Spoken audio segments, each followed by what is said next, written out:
This video thing for a little while. Probably should be further along. Why cannot get this thing straight? That's as straight as it's gonna get. I've been doing this video thing for a little while now.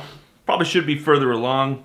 And maybe it's because of the way that I approach the content. Every once in a while I will get a comment from somebody that says, Dave, you talk too long. They don't even say Dave. They just say, you know what? You talk too much. Get on with it. Which typically gets a reply from me to something to the respect of, if you didn't like the video, I'm sorry, but maybe you should go make your own. If you come here thinking that all I'm about is how to teach you how to do something in a particular type of design software, you've come to the wrong channel. I try to show people that once in a while because I feel like that is important information, especially when it particularly happened to benefit me at the moment and then I decided to share that with other people. But that's not what I do here. What I actually try to do on this channel is encourage people to indulge into their creative side, do the creative thing, make something out of that, whether they try to sell it or not. I introduce ideas about the technology so it helps them get over that hump so they don't let that be the barrier so that they can dive into the creative stuff without having to worry about all the other fluff.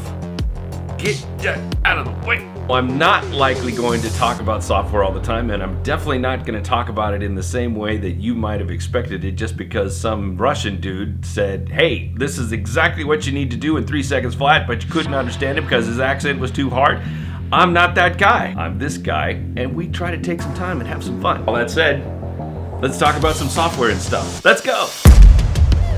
What's going on, everybody? My name is Dave Connery. I'm an artist and designer based in Southern California, and what I'm doing here today is showing you start to finish. Actually, it's not gonna be just today. It's actually gonna be over the next few videos, 5, maybe 6. I'm gonna show you my entire process from research to making the art, to implementing the art into different places, to getting it into different objects and whatever, to sharing it with the world and marketing it to everyone. I'm gonna show you my process of everything, and we're gonna talk about all the little nuances. Now, I've done this before in other videos, which you'll find there, but this is gonna be a little bit more in depth. Dive a little bit deeper into the process because I want people to understand exactly how I go about this business. First, where are my notes?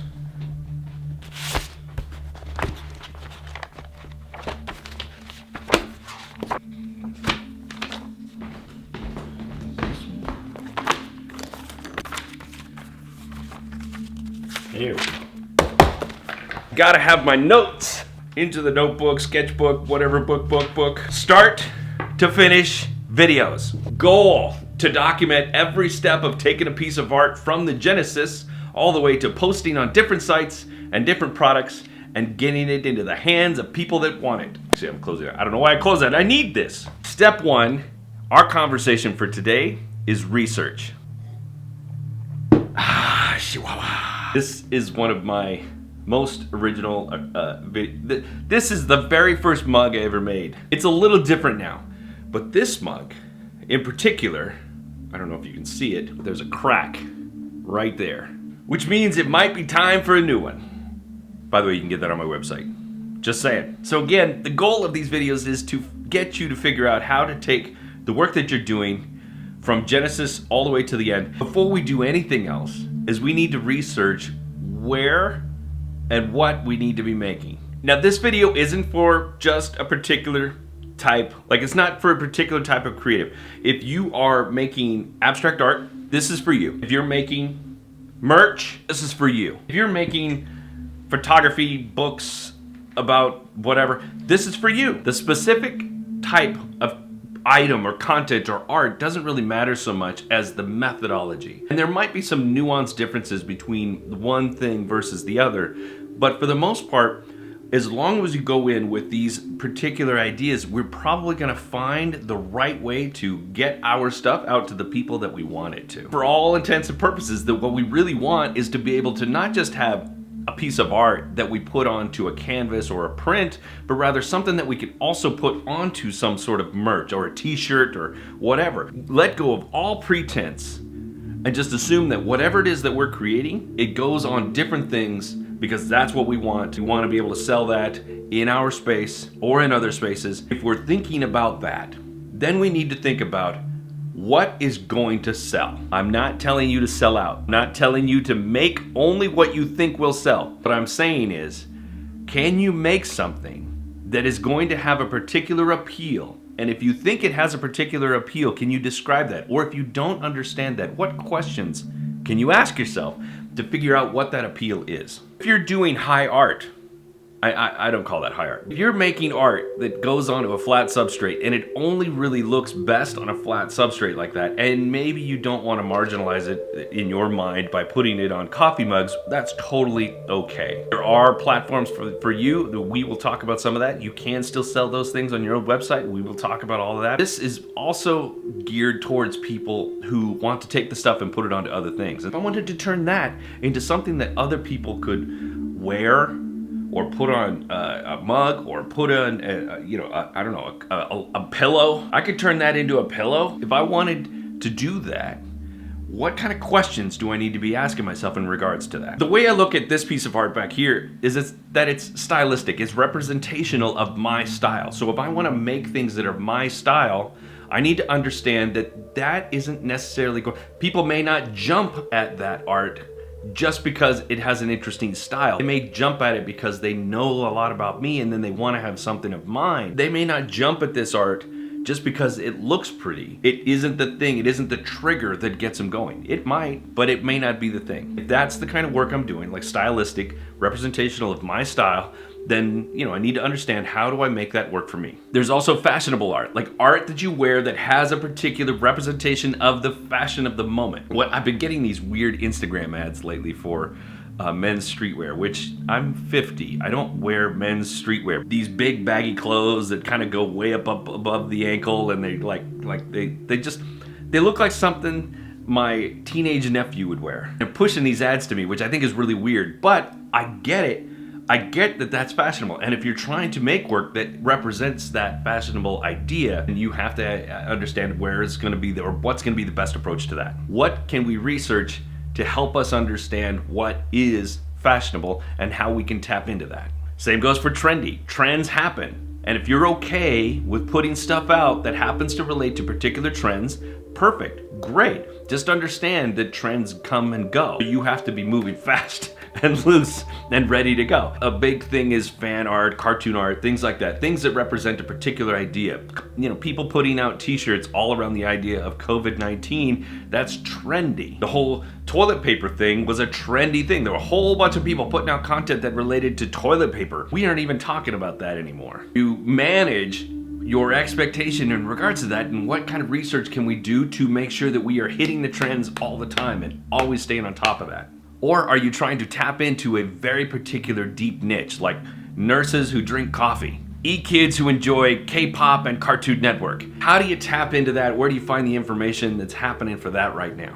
All right, so now for my purposes, I'm going to lean into the stylistic approach of things. Normally, I would do a piece of art for you right here, but I actually have some art that I want to share with you that I can do to make, hold on. So I found this folder in the garage. There's a couple of pieces in here that I wanted to eventually at some point turn into something to share. I did these originally for my kid, who put these things in his lunchbox every day. This guy right here, he was one of them. He ended up on a bunch of stuff and things like stickers and postcards and pins. They were all trying to be fun, but they were trying to give him a little lessons, like take time, make today electric, find your streak. I think this one was for when I was doing a live video.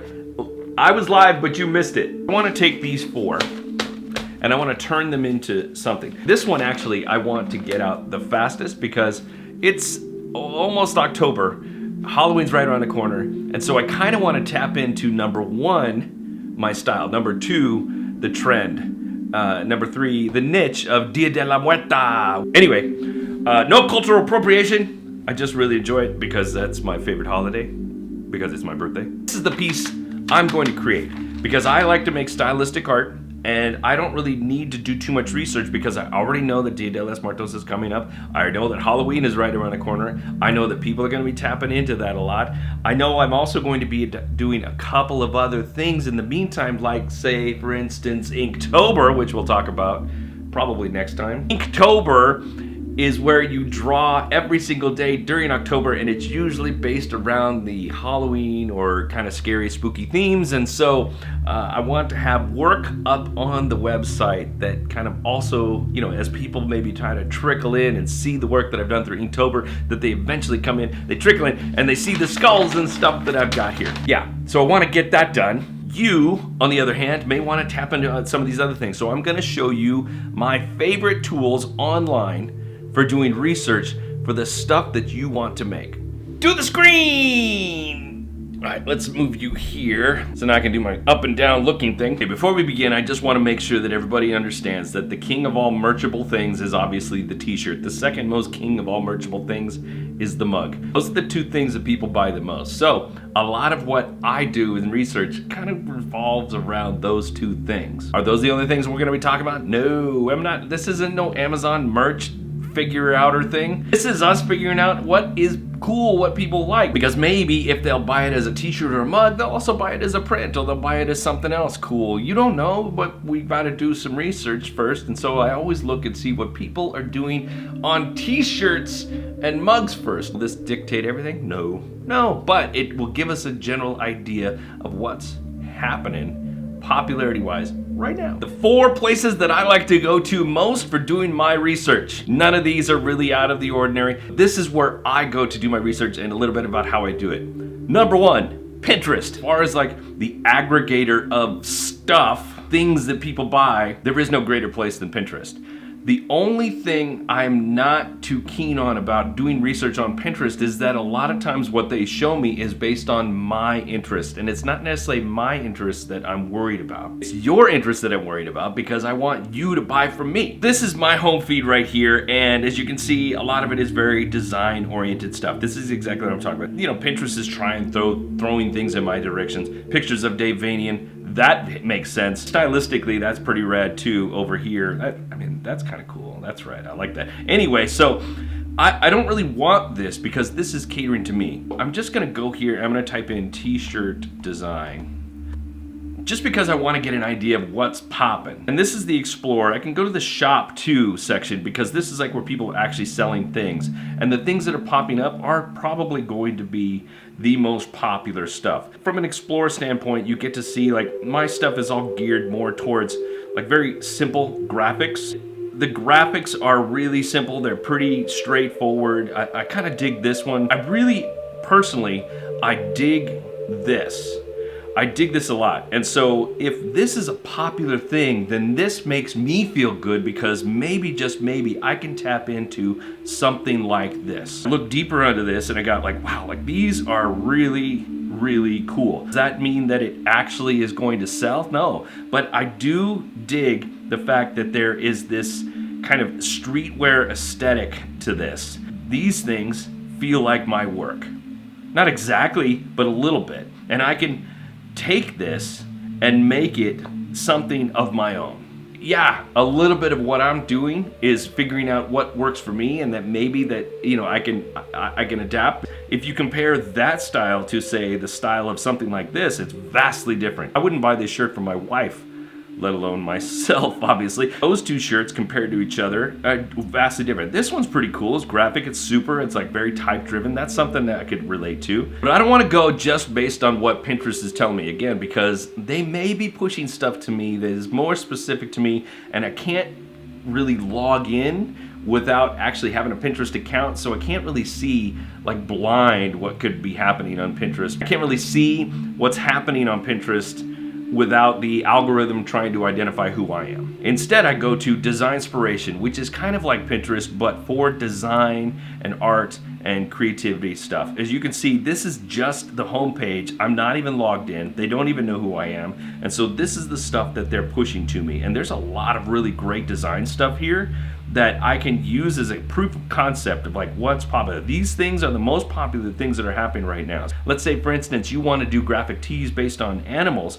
Well, this animal is really popular right here, and then there's some other animals. Where did I see that other? And I can see that this is super graphic. It's got the tribal thing. You know, I don't want to get in trouble with the tribal stuff, but you can then scroll down and see other graphic ideas. There's this one that's kind of this layered elk or deer. There's just these really great adaptations. There's like kind of like this, almost like a modernized version of what do you call it? Tattoo Flash. My number 3 would be to go to Redbubble, and Redbubble, especially if you plan on selling there, it's a good idea to look and see what's popular on Redbubble. I'm gonna go here to clothing, I'm going to go to t-shirts, and I'm just, I go men's or women's. If you're catering to one or the other, you may want to click that, but women do more shopping than men, so I sometimes will look at the women's stuff to see what women are buying. Then I go to trending over here. As you can see, let's see what's first. These, what is this? This anarchist New York,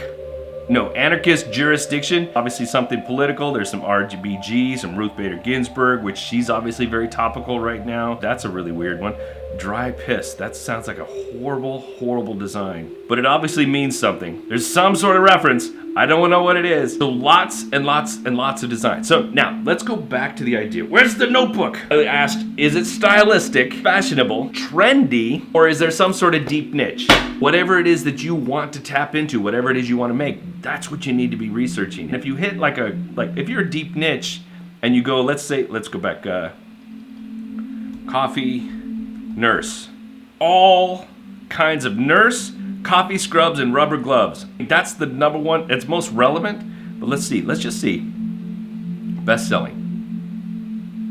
Right there, coffee scrubs and rubber gloves. So coffee and nurses. I mean, you can pretty much match coffee with any other niche out there, and you're gonna find people that make shirts about that. Does that mean go make this design? No. Make your own design. Make what works for you, but at least you know proof of concept that there's something here. And then finally, and this is the one I don't always lean into Etsy that much, but I do like to go to Etsy once in a while. The only reason is because I personally am not gonna find stuff that kind of caters to myself, because again, going back to that whole idea of Pinterest, going back to this with the Pinterest, I'm not necessarily gonna find this kind of streetwear style in Etsy. I might. Let's give it a shot. T-shirt, streetwear. Exactly. See, this one's reasonably interesting over here. This kind of anime one right here, that one's interesting. Again, anime, kind of like a Chinese dragon that's very cliche. There's nothing here that, well, okay, so this is probably the closest. I would not do this because I would never put Asian or Chinese or Japanese characters on anything. You can see from my particular style, Etsy may not necessarily be the number one place, but there's still this proof of concept. This almost looks like that same dude from over here. It's not quite. No, it's not him because the other guy's got tattoos. But anyway, I mean, that I could see that. I could easily see my designs like this on a shirt, just like what this guy's doing. Proof of concept. Research this stuff, research your niche, research your particular trends, see if what you're doing is gonna hit, and then how can you take that and put that onto other things? Will this design of this cactus, would that go on a mug? Absolutely. Would it go on a pillow? Maybe. Would it go on a shower curtain if you wanted to do that? Yeah, maybe. It was something that somebody truly was, felt like they represented them. Yeah. Are they gonna put coffee and nurses on their shower curtain? Probably not. Are they gonna put something of some sort of pattern or design? That might happen. So it all depends, obviously, on the product that you're trying to produce. As long as you go and do your research and have a reasonable expectation about what's gonna work best for your stuff, then you should be okay. Then what we do is we take our work, we go and we draw it, we scan it in, we do whatever it is that we do, and then we start to, well, we'll talk about the art stuff next time. I don't want to overload you guys. We'll talk about the art in a deeper level on the next video. I just really wanted you to get into the computer and start doing your research to see what kind of things you can find out about what's going to work and what may not work, or you do what you want and just find a way to get it into the hands of the people that like you. That's way down the process. We'll get there too. So if you want to know about all that other stuff as I talk about it, you better make sure that you're subscribed. You better make sure you turn on that bell so you never miss a thing. Make sure you like this video if you enjoyed what I was talking about, and then go down and comment below about let's talk about what kind of designs you're making or thinking about making, and then we'll see, maybe we can kind of mold and craft what we're talking about in the next few videos. I don't know, it could happen. That's pretty much it, folks. I'm gonna get out. Remember, be good today, be even better tomorrow. See ya.